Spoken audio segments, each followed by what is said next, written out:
Hey, recording in progress. Okay.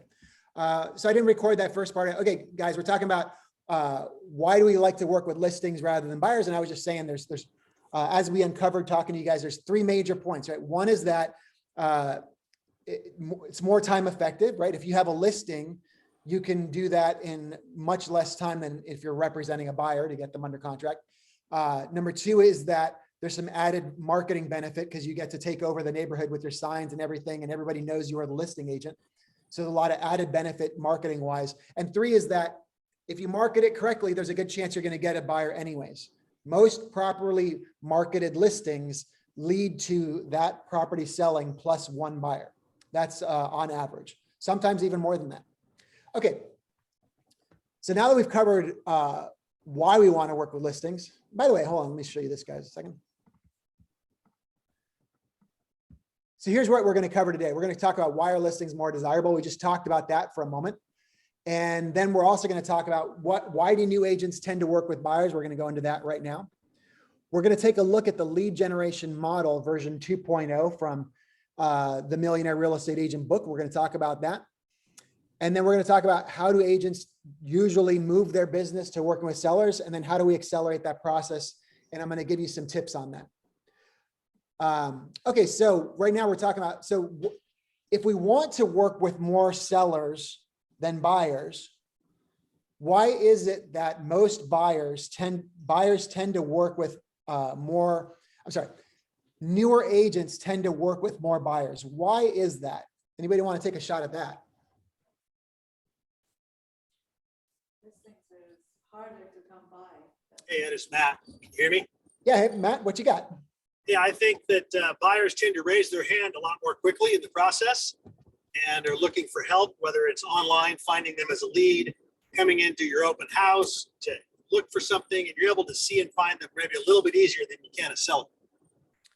Absolutely, that's a great point. Yeah, so that's the primary reason why this happens is that when you look at, so everybody who's going to buy a house or sell a house, at some point they're going to make a decision on who is going to be the agent to represent them, right? That decision has to happen at some point. If you look at when that decision happens in the process, for buyers, it can happen very late in the game. You could have a buyer who's out stumbling upon open houses and they could be like, oh my God, I love this house. I didn't even know that, we weren't even looking, but gosh, we just saw this open house and I just drove it by because we love the exterior. And having taken a look at it, we weren't even thinking about buying or selling or doing anything, but we have to have this house. And bam, there you go. So 24 hours before they wrote an offer, they weren't even looking. Now they're writing an offer. That can happen. Listings, not so much. There's a ramp up time, right? Typically, it's about 90 days roughly, sometimes sooner, sometimes later, sometimes really it can be a year ahead of time that they're already talking about how much is my home worth, going over the numbers, making those preparations before they're selling it. So it's way earlier in the process. And when you look at agents when they're new, they're like, okay, I need to make money today. So if you're out there looking for buyers and sellers, the buyers you're going to find are more current business, whereas the listings are, even if you do everything right, they may be further down the line before they're going to be ready to purchase, before they're ready to sell their home. Does that clear? Everybody getting that? Yeah. Some other reasons why is that we live in Los Angeles. Home prices here are high or low compared to the country, rest of the country. Our home prices here high or low? Crazy, right? They're high. They're very high. Feel free to jump in whenever you want, guys. It's a small class, so you can take yourself off mute if you don't have a lot of background noise, and feel free to jump in. But yeah, home prices here are very high. And are there a lot or a few real estate agents in Los Angeles? Lots and lots. There are probably more real estate agents in LA than there are actors, and there's a ton of actors, as we all know. You could walk outside your office right now and say, oh my God, I have a listing. Is there an agent who can help me? And you'll probably have people running out of the woodwork, jumping all over themselves, trying to get you to sign paperwork. So it's super competitive. And because of that, most of the neighborhoods out there, there's lots of agents who are out there doing everything they can to try to develop relationships with those owners of those homes. Most agents, many agents, I don't know about most, but many agents in LA have farm areas that they keep in touch with. So if you have somebody who's owned a house for 10 years, that means there's a lot of people who have been trying to keep in touch with them and develop relationships with them that are agents. And so when they are ready to sell, they probably have people that they've been talking to for years, right? And so for them to make that decision, they've already got a lot of people they're talking to. With buyers, it's a little different. You could have buyers who are just moving in from out of town who are currently, you could have, first of all, you could have people who are coming in from out of town, right? They may not have an agent already waiting for them here. They don't have those established relationships. You could have renters who are looking to buy. They don't necessarily have any established relationships with any agents. You could have first-time home buyers who don't have any relationships. So buyers are more up for grabs in the grand scheme of things. If there's a pool of potential people out there who are looking to buy or sell this year, there's more buyers who are, quote, available than people who are than listings who are more spoken for. Does that make sense? You guys follow on that? Yes. All right, great. All right, so that's a little bit about why that happens, why new agents tend to work with buyers.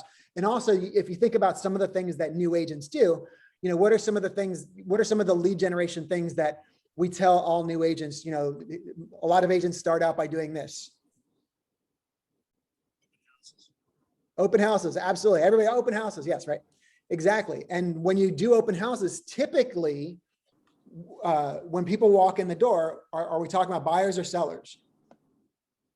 Buyers, absolutely, buyers. So they all add up. This is some of the reasons why when agents are new, people tend to use them more for buying than selling. There's also a little bit too, I wouldn't put too much stock in this, but there's a little bit too, how for whatever reason, people don't mind working with any agent who don't lack, new agents who may not have experience when it comes to buying, but when they're listing, they feel like they need more expertise. There might be a little bit of truth in that, but I think it's more of a myth. But there's something about that, because the general public and all my dealings over the years, it seems to be that when they buy, they don't seem to value what expertise they're going to need from an agent as they do when they're doing a seller. When people are selling, they want like a neighborhood specialist, but when they're buying, they don't seem to really care as long as somebody can show them the property, right? Okay, so there's some of the things that we're covering over here. Any questions so far? All right. Any way to overcome that objection of the sellers wanting the local agent versus an outside agent, which I usually am? Yeah, so the more professional, so when it comes to listing properties, the more professional you can present yourself before you go in for the listing appointment, the better. And the more prepared you are, and the more, if you're an out-of-town agent, I will say that you generally need to put a little more effort into demonstrating that you know their local market as well as anybody. So I would prepare by bringing some, before you even show up at the doorstep, I would be sending them some stuff, showing them some local stats, some other local sales, previewing properties, so that when you're at the listing appointment, when you're going over comps, you can say, oh yeah, I know those properties, I've been through them. You can speak more intelligently to them. So you definitely have a little more homework to do to demonstrate that you can handle that property in that neighborhood. Yeah. Great idea. Great plan. Zoe has something. What you got? I have an answer for that question too. Okay, yeah, what you got? So it's usually one of the ways you can answer, like it's not like, oh, well, like we want a local person like who lives in Torrance or the office is in Torrance, but then you can say like, hey, like I understand it, but like I have been working in LA or surrounding areas, like usually when people are like moving from Torrance, they don't want to go to buy Torrance, or like, people are already in Torrance, they're usually looking for somewhere else, Mm-hmm. for a lot of reasons. So me, I have all this leads buyers, like they're looking to move. So there's a bigger chance that I can bring somebody that would be interested to buy in Torrance. Yeah, that's a good point. Did you guys hear that okay? No, So Zoe was saying, here, Sorry. no, that's all right. So go ahead, Zoe, because Hi, I'm guys. using the microphone from Yeah, from up. sorry. So I was saying that, for instance, if you're an agent in Los Angeles and there's a seller who wants to sell in Torrance, and you can say like, hey, like somebody is already in Torrance, like might not be looking to buy in Torrance, or like the sellers that I know, like they're usually moving somewhere else, like not from Torrance to Torrance. But here's me, I have all these leads and, the people that I know, the buyers that they might be interested, to buy in Torrance, or you can say like you already have them. So it's a bigger chance that I can bring all those people, that they want to buy in Torrance, like, so versus somebody else, like, Yes, so great point. So there is a little bit of educating them that if they're listing a property in PV, that the buyer for that property isn't probably going to be coming from PV. And we represent buyers all over the place. Back to the point, I think it just takes a little more education to work with them and tell them, hey, look, I have access to all the same tools and all the same things. I know this neighborhood really well. I've been preparing for this, and and just showing them what you're going to do to sell their property. That has not been. I've never found that to be too big an obstacle. It comes up, but as long as you kind of like just show that you know what you're doing and show them stats from their neighborhood and focus on the comps in their, that their comps and that them well, that usually overcomes that. It will overcome it just naturally, so that you don't really need to address it, as an objection at the end of the listing presentation. Okay. Thank you. Was that helpful, Matt? Did I answer your question? yeah, thank you. Yeah, thanks. All right, so I'm going to do this now. Let me show you guys this. We're going to dive into this little nugget here because we're going to spend most of our time here today. Let me share my screen here. There we go. Okay, so you guys probably remember there's something similar to this in the Millionaire Real Estate Agent book. Since then, they're kind of prepping to release a newer, updated version of the Millionaire Real Estate Agent book, and this is from the upcoming version. So they've kind of polished this up a little bit. Let me explain what we're looking at here. This is one way of looking at the lead generation side of your business. It's just a graphical representation of what it looks like, right? There's other ones out there. That doesn't mean that this is better or worse. It's just one way of thinking about how your lead generation process works. So up here at the top, number one, this is lead capture. This is when you first meet people, right? You meet, some of the different ways you meet people are at open houses, door knocking, through networking groups, just out there and about. There's that saying in Ignite, where are your future leads? Everywhere. They're all over the place. You've probably met 20 people today, just getting coffee at the coffee shop or whatever. You never know where leads are going to come from. So the first part is capturing those leads. You meet somebody, you get their contact information, you put them in your database, right? So that's this process here. Number two is you put them in your database. Once they're in your database, right, then you cultivate that. This is going to take time and effort. So somebody who met at an open house. Now, let me step back for a second. Occasionally, let's say you meet somebody in an open house. Occasionally, you meet them up here at step one, and they're like, oh my God, I'm looking to buy a property tomorrow, right? So that person is going to go straight from one, they're going to take a fast track all the way down here to 4, where they become a client. That is the rarity. That rarely happens. What will happen far more often is that as you meet people, whether at an open house or through a networking group or whatever, you're gonna add them to your database, and you're gonna have to spend some time and effort, occasionally even a little bit of money, to grow those relationships and develop them into contacts that you now have solid relationships with, right? And once you do that, you're in constant contact with them. At some point down the road, they're gonna raise their hand and say, hey, you know what? Ed, I'm so glad you've been keeping in touch with me. Hey, I just want to let you know, we're actually thinking about buying a house this year. Oh, great. Now we're talking about preparing them for conversion and turning them into a client, right? So, and that can happen a few different ways. When you have people in your database, they can tell you that they're thinking about buying. They can tell you they're thinking about selling, investing, or what else could happen? Anybody want to take a guess? What? You can how else? refer you. They They can could refer. refer. Exactly. Thank you, Matt. Exactly right. They could refer you somebody else, and that's just as good. And by the way, when you get a referral, they're typically going to be more of they're going to go through this much faster when someone's a referral, right? In fact, typically you're going to go straight into going into a listing presentation or whatnot. They're going to take much less cultivation to get them to that point. So here's what I'm getting at with this.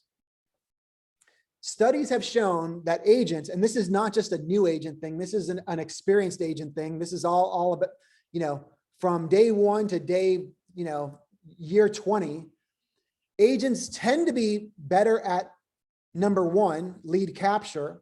They focus more on this and more on number 4 when they have people. And most agents tend to have a gap here in this middle part, the database, work in their database. Now, there's some reasons for that. Why might you think that might happen? Why do agents spend more time with open houses and door knocking than they do cultivating their relationship of people they already know?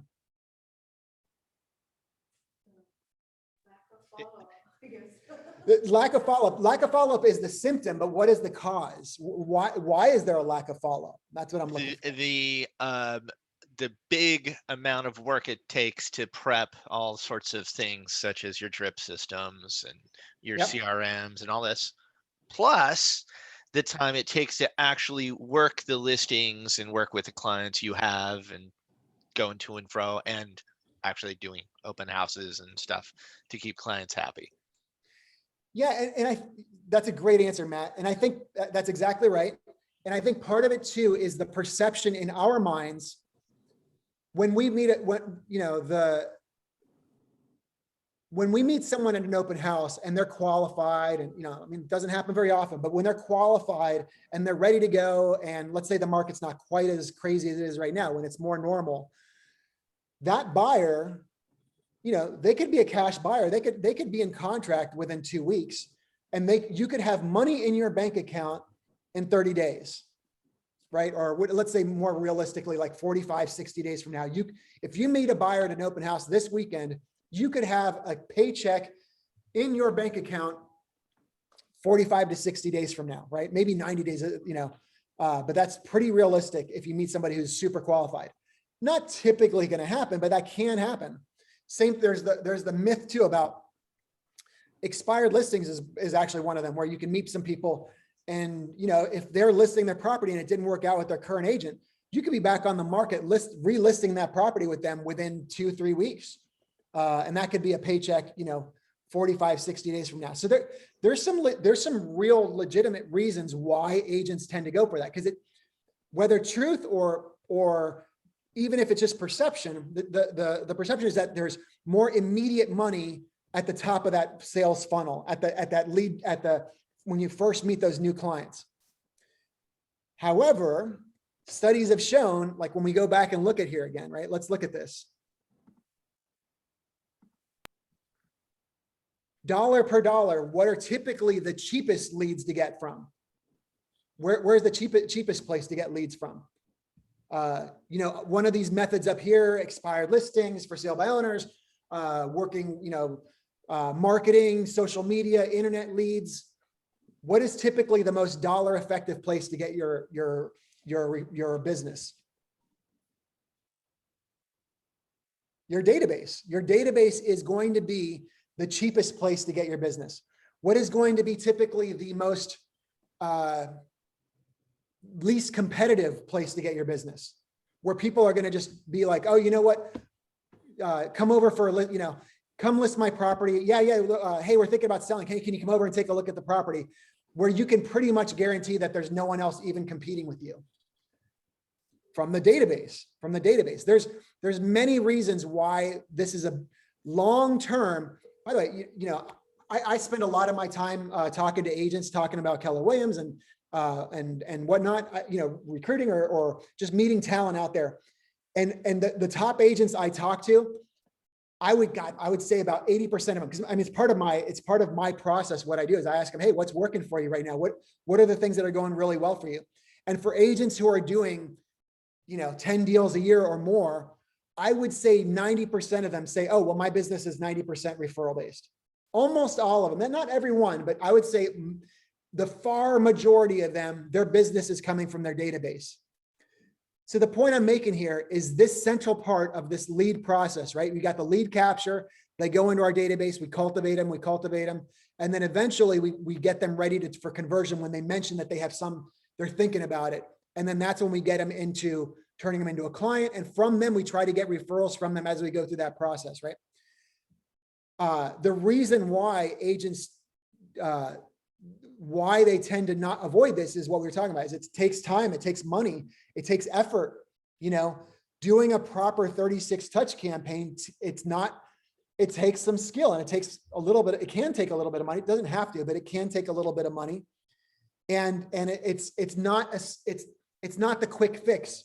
And I know for most of us, when we're in our first year, 2 years, 3 years of real estate, it's a skin by your teeth kind of game. And you're just like looking for, oh my God, where's my next paycheck going to come from in the next 30 days, right? And so it's tempting to leave this part out and focus on just the things that are more today business on the lead capture part.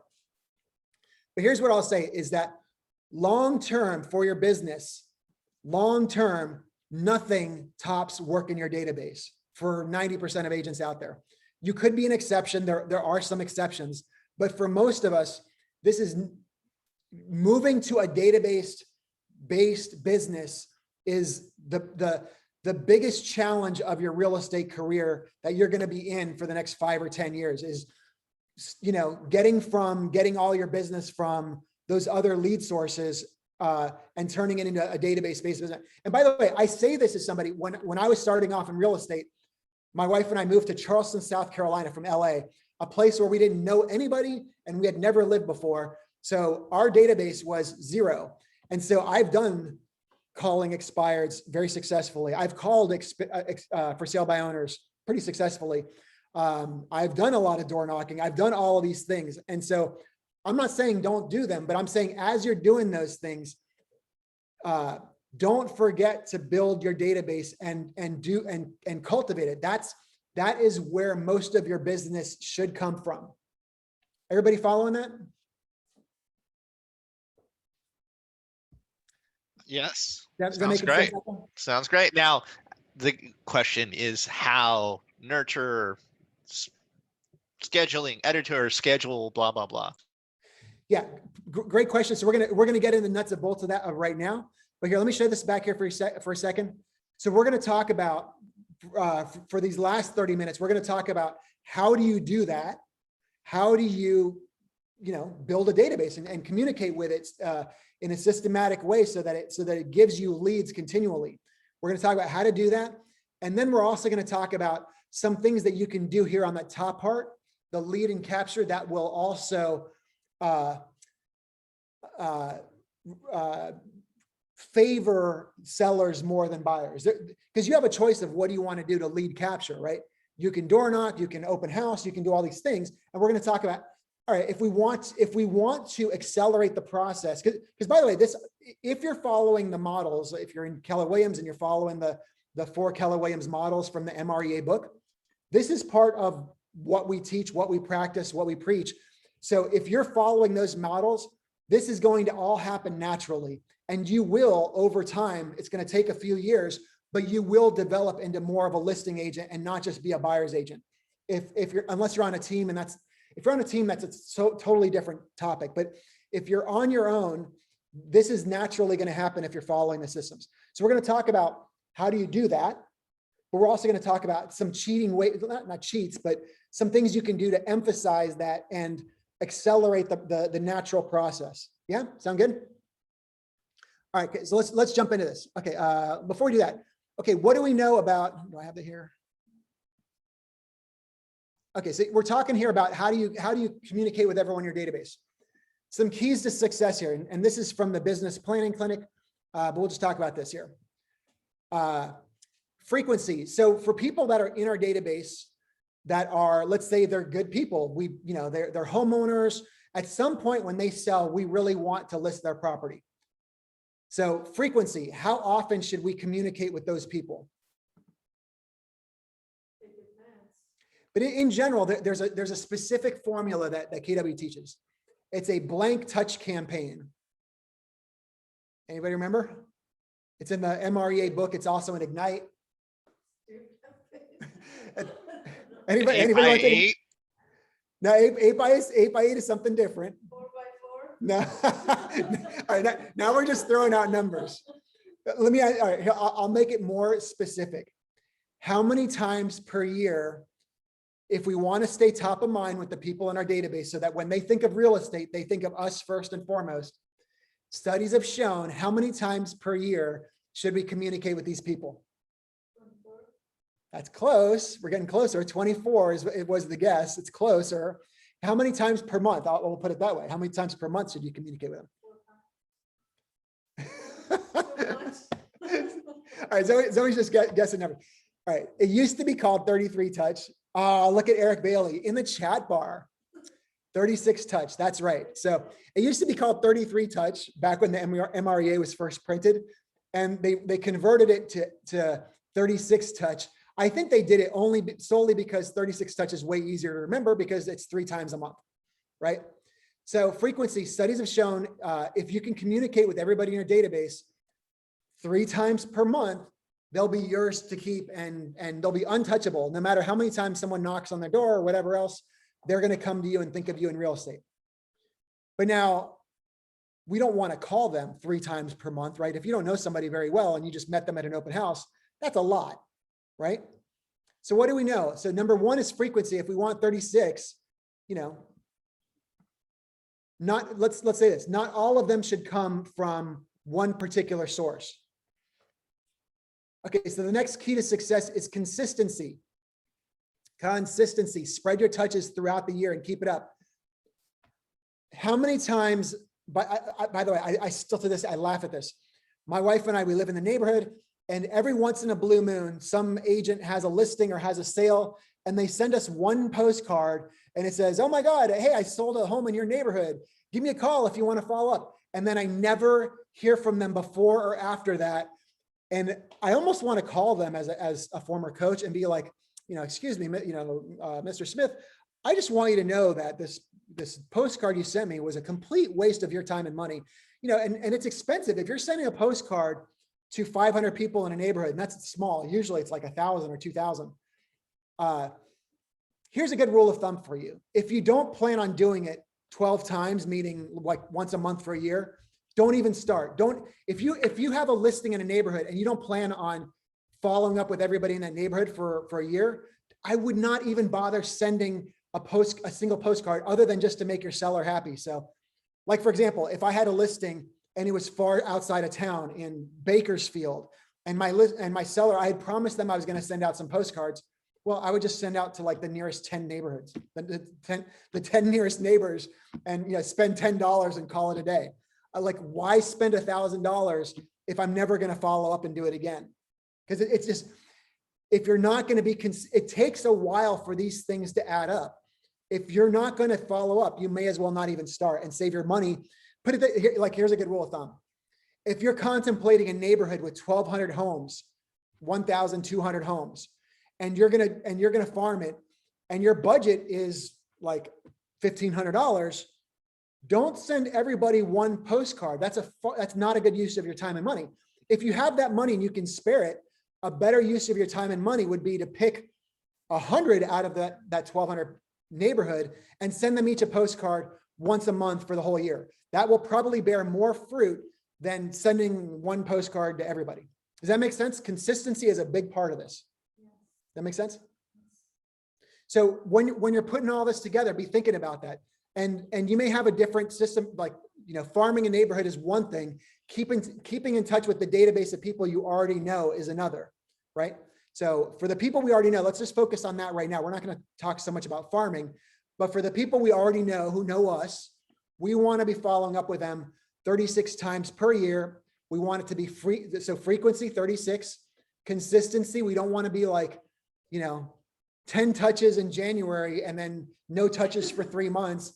And then, oh my God, I forgot to keep up with my database. So 10 more touches with, postcards and emails. You want it to be kind of a slow burn for a long time. Yeah. Next thing they have here is number 3, gain permission, right? So you want to gain permission so that you have meaningful two-way conversations. This is more geared towards, like, say if you meet somebody door knocking and they give you they don't give you their email address. Like, you probably don't want to just start emailing them. You may want to ask them for their email before you follow up with them. Actually, that's a bad example, because I would probably do that. More so like, if they give you their email but don't give you their phone number, even if you can find their phone number, you may want to, try to get permission before you call them, right? You don't want to just like start, tracking them down.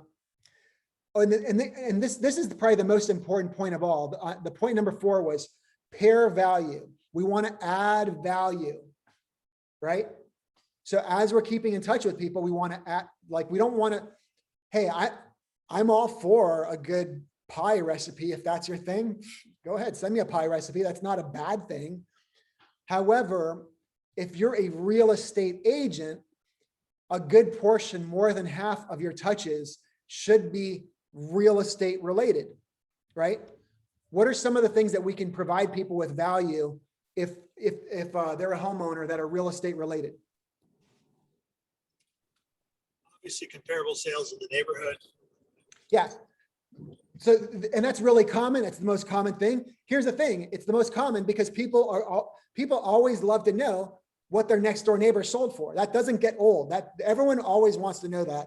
So that's very common, but it's also very useful, especially the more targeted you can be.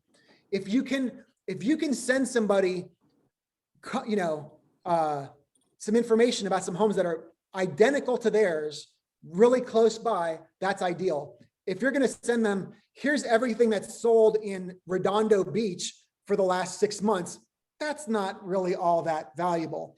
So if you send them a report saying like, hey, here's the latest stats for Redondo Beach, it's not horrible, but it's more powerful is like, hey, Matt, you live on 123 Main Street. Hey, I just want to let you know 345 Main Street, which is almost identical to yours, maybe has 100 more square feet. That one sold for whatever, 3.4 million. That other one down here, very identical to yours also, it's missing a bedroom, but that one sold for 2.8 or whatever. You get what I'm saying, right? The more targeted we can make that value, the more it's going to have an impact on them. So just not always possible, but there's ways of doing that, right?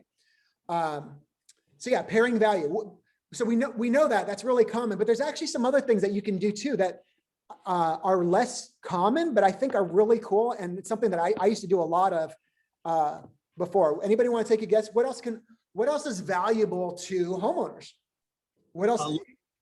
Local laws, like let's say ADU laws that would benefit them, or maybe propositions, senior homeowner, stuff like that. That's a great one. That's a great one. I don't see this so much here, but when I was on the East Coast, when I was doing a lot of volume there, one thing that's a great one. Recent law changes, like for example, when I was on the East Coast, there was a law that changed regarding tax appraisals. So the minute that law was announced, we had like a postcard and email series that went out to all my database telling them, hey, just so you know, this law is coming out. Here's how it will affect you. Give us a call if you'd like more details. All those kind of things. And it's such a great way of providing value. I love that. Here's another one that's very similar. When appraisals go out and their taxes are due, you could tell people, hey, by the way, as you know, appraisals are going to be due here this month. If you feel like your home value is not accurate, well, here it's different because it goes up by a percentage each month. But if for whatever reason, there was a time when there was a reevaluation, if you feel like the valuation is wrong, let me know and I'd be happy to calculate some numbers for you. I guess I shouldn't mention that because in California, it's it only goes up a percentage per year, so that's kind of irrelevant. But anybody else ideas on what could benefit sellers?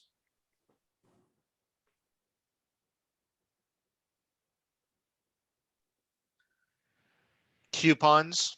I saw something like that, a postcard for coupons. I thought that was pretty interesting. I like that, right? That's good, right? Maybe an invitation to a reminder about some neighborhood events. That's good, right? Here's one. I love doing this one. I tell people all the time, like, hey, by the way, if you ever need a plumber, a painter, a contractor, whatever, I have a hand curated list, because as you know, I'm in the industry. I deal with these people 24/7. I have a curated list, hand curated list of vendors that I like to deal with. And by the way, they have given me the authority that if you call them and tell them I sent them to you, that they're going to give you a 10% discount off their rate, off their posted rate. Now, here's the funny thing. I mean, if you tell so what I would do is I had a contractor friends and I'd be like, hey, if I give you somebody, can you quote, give them a 10% discount? It's up to them to what they mean by that. And they say, oh yeah, sure, whatever, Ed. Yeah, tell them they talk to you and tell them to mention the 10% discount and I'll take care of them. Right? I mean, they create their own quotes. Like, they'll either give them 10% or they'll say that their normal price would have been 10% higher. Either way, the point is that they're getting great service from somebody who really knows what they're doing. Right? And by the way, here's another thing. I don't pass out that list when someone says, oh my God, Ed, that's wonderful. Can you send me your list of vendors? Hey, Matt, I'm sorry, man, but I don't have that like printed out together, and it's always changing anyway. So I don't even like to put it in a list, but anytime you need somebody, give me a call. We could turn this conversation into a whole lot about how to pass out referrals and turn that into a lead generation event.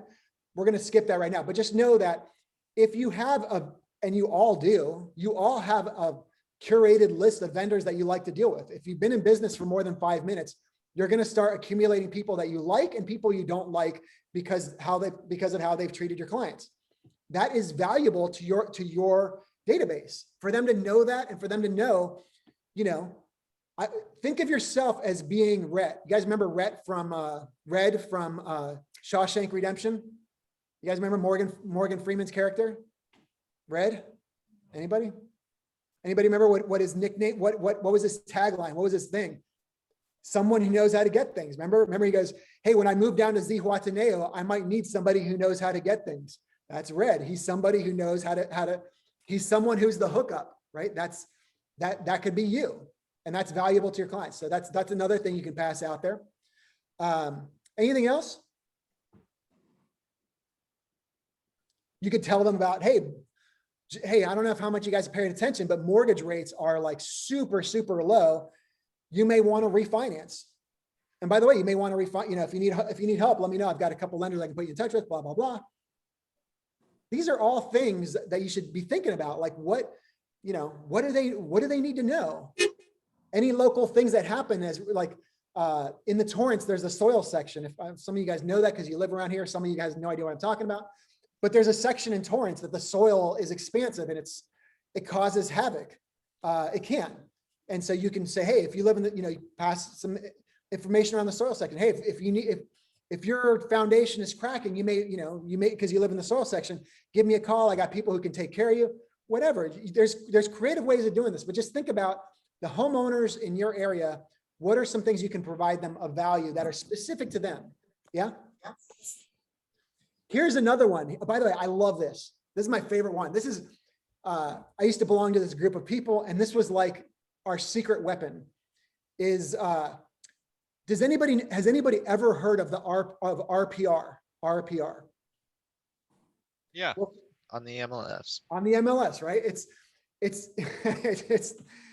How do I describe it? It was a pet project of a certain group of people who are running the board of realtors, the NAR, and they pumped like millions of dollars into this thing, and it's kind of, no one's ever using it, and it's been a big debacle. However, one thing about the RPR is it prints out these beautiful 10-page reports, home evaluation pricing property, kind of like a Zillow's estimate report, but it looks a lot better, and you can touch it up. And by the way, you can, if you want to, you can go in there and touch it up to adjust some things.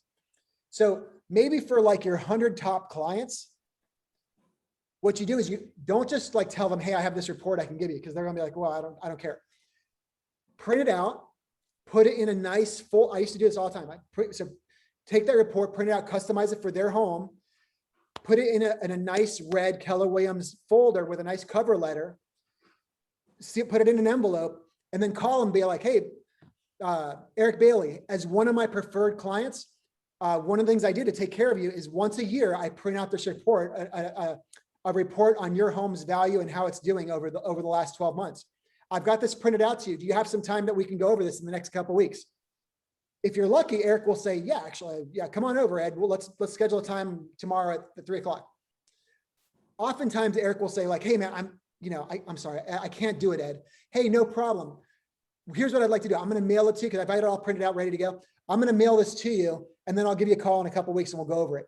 Now it's going to be a big envelope. This is not just like a little fold. This is like a nice big envelope once a year to all your top clients. You don't want to do it to everybody because it's time and money expensive. It's like $2 per report between the folder and everything else. But you send that to them. Yeah, go ahead, Matt. How does that compare to the cloud CMA? What's the difference?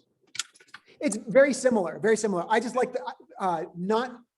so RPR does an automated valuation like a Zestimate. So that's kind of nice, but just it's the graphical layout of it. It's a very clean looking report. I should have printed out a copy of that. I wasn't planning on. And what would you think of taking that type of report? Now, granted, this would be expensive, but you might try it on 10 or 20 and see. And, in any of the agents' farm areas that they're working in, area that they choose, they could take just the out-of-state owners.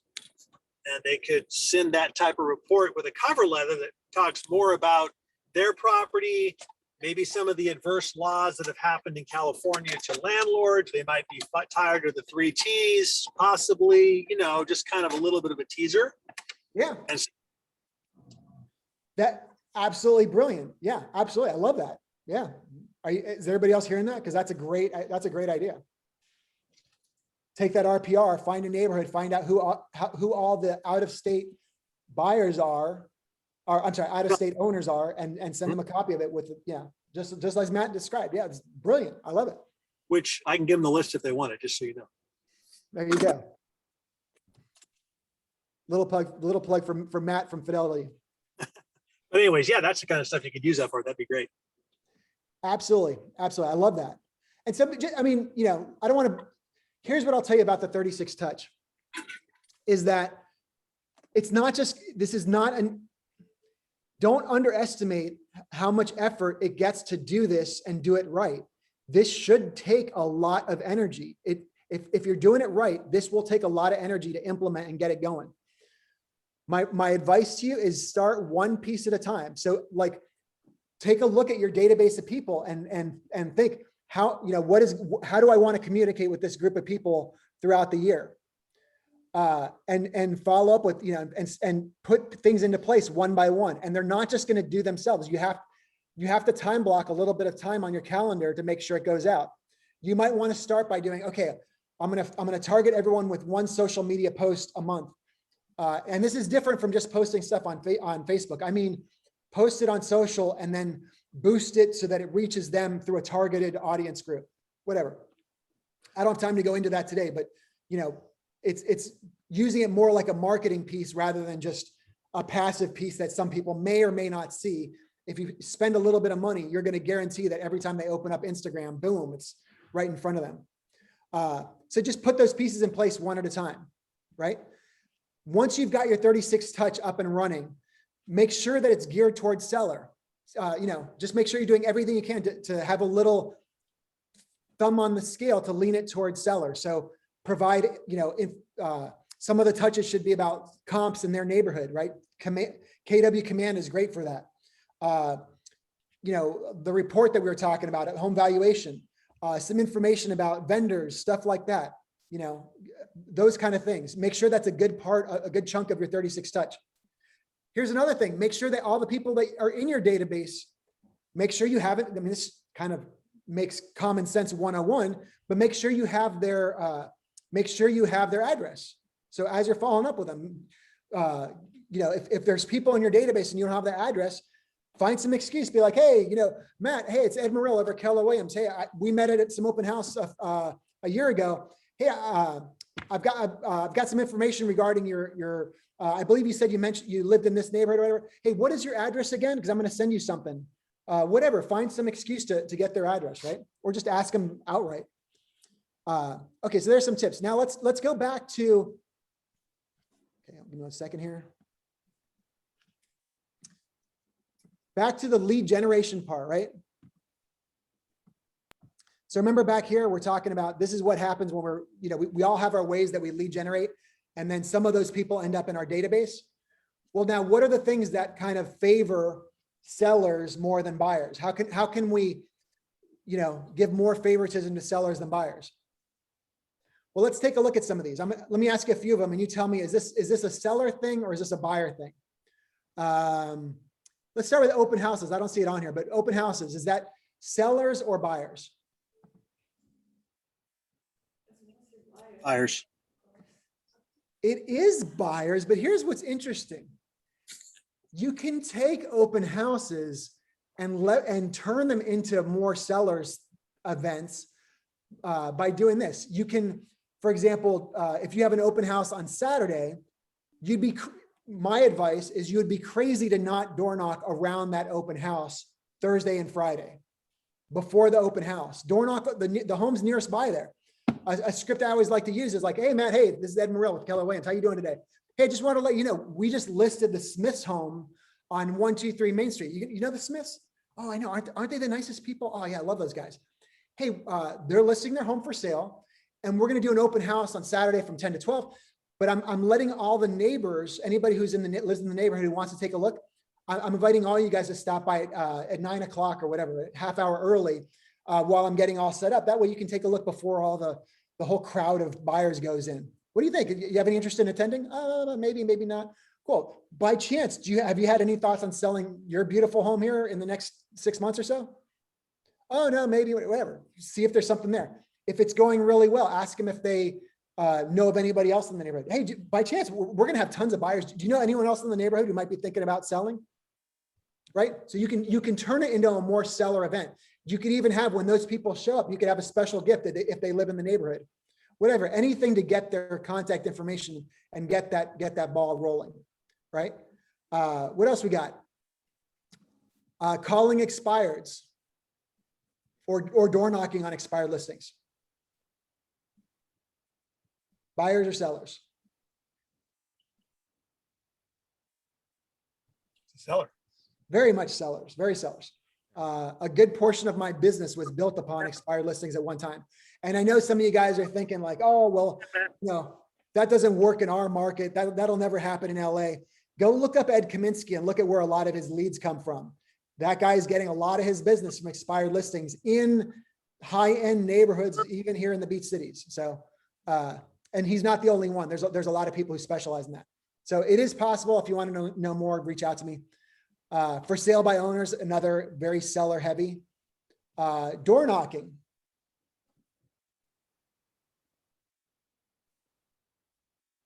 Anyone want to take a guess? Door knocking, buyers or sellers? Sellers. I would say, yeah, sellers, but I would say it's really just kind of a crapshoot. I mean, it's, for all you know, the people are renting, for all you know, they don't, you never know, but you're meeting people and they are they're living in an address where you're farming, or you can choose that. So if they are selling, I mean, if they do own the house, they're going to be located in the neighborhood you like. But yeah, it's definitely one of the more seller centric things for sure. Networking events, meeting people through networking. Either one. Yeah, either one, right? So they're random. There's no real correlation. So yeah, all great people to be adding to your database, and over time you'll find out if they live here or not, right? When you meet somebody, at a networking event, you might follow up with them and a week later find out that they actually live in Ojai and they were just at the networking event for whatever reason, right? So they could be a buyer. They're looking to move to the South Bay or whatever, but they may not be. And, again, these are the things you want to be vetting out as you're talking to people. Well, we'll kind of end it there, but I will say, like, those, having some focus on why that happens, on the things that are more seller centric, That's good to be asking yourself straight from the get-go, right? I know you guys, may have been expecting to like hear like some tips and tricks or like, quick ways of finding your seller leads. And sure, you can, you can door knock, offer home evaluations, stuff like that, send out postcards. But I wanted the truth of it is I feel like that's disingenuous. There are things you can do to accelerate the process, like we were saying, and there are things you can do to do it. But the truth is there's a natural progression, and it's that way for a reason. The best thing you can do is focus on this center part where you're cultivating your existing database. That is going to be the best thing you can do to cultivate sellers and eventually move to being more of a listing-based business. Does that make sense? Yeah, thank you. All right. So we're wrapping up here. We have a couple minutes. Any ahas? Anything anybody wants to talk about? Lessons learned? Was that helpful? Any questions? I have aha. Yes, go This ahead, is Zarina. Zarina. Yeah. So the home that I sold, the next door, I was talking to the new buyer, and welcoming to the new home, and he came out and he wanted to talk to me that he wants an electrician, that he needed so bad. So I told him, yes, I have a one who is licensed electrician. And he said, can you give me the number and contact information? I said, I will call him and I will schedule the appointment for you. So I called my electrician, I scheduled the appointment, and he's going to go tomorrow. And by the way, and he was mentioning me that he wants to sell the house in future. Bam, there you go. That's exactly right, Zarina. That's awesome. Thanks for sharing that. That's wonderful. You're I love welcome. that. By the way, in the chat bar, I put a link in there. About a year ago, I gave a demonstration on the listing presentation that I use. You're welcome to check it out, take a look at it. It's not a short YouTube video. It's like an hour long, but it's literally a demonstration of like, here's what I do. I walk into a seller's home and here's exactly what I do from start to finish. So if you're interested, go take a look. You're welcome to it. If you like it, let me know. And that's something there for you guys. Any other ahas or questions?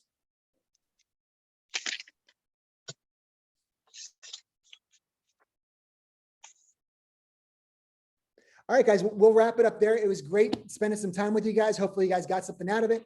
It's nice meeting you, and we'll wrap it up here. I'll put my contact information in the chat real quick. Hey, I have another question for you. Please. The RPR. Yes. I need a help on that, because when I also go on RPR very often. Okay. Yes, because when I go door knocking, I see a lot of old homes, and seems to be some of them are empty or something. So I wanted to send them with my cover letter and then some like a value of the home, so that I can have something, a step to talk to them, a first step if they want to, or maybe I just send it through mail or just drop by to the home myself. How is that? I love it. So are you saying you need some help with how to do the RPR part itself? Yeah, you know what? I like to do that. You said 10 pages of report, but sometimes I get like 20, 25 pages. I don't know how. That's why I need a help in that. If you can help me with that. Sure. So here, let me see if I can do this real quick. Okay.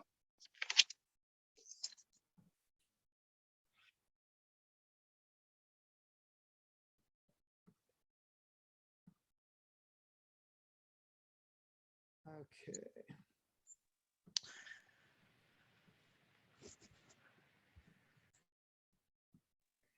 So to do Alrighty, this, guys. Thanks for everything. hey, take care, Matt. Great to have you here. So to this, you want to go into reports and go down here to seller report. Okay.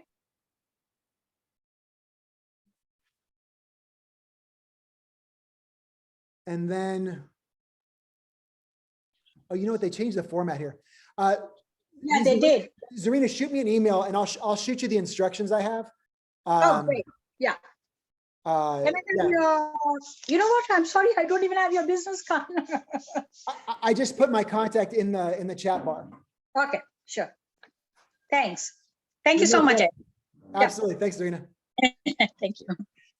You're most welcome. Thanks for attending. I will see you guys soon, and I hope you guys have a rocking week. Take care, you Yep. guys.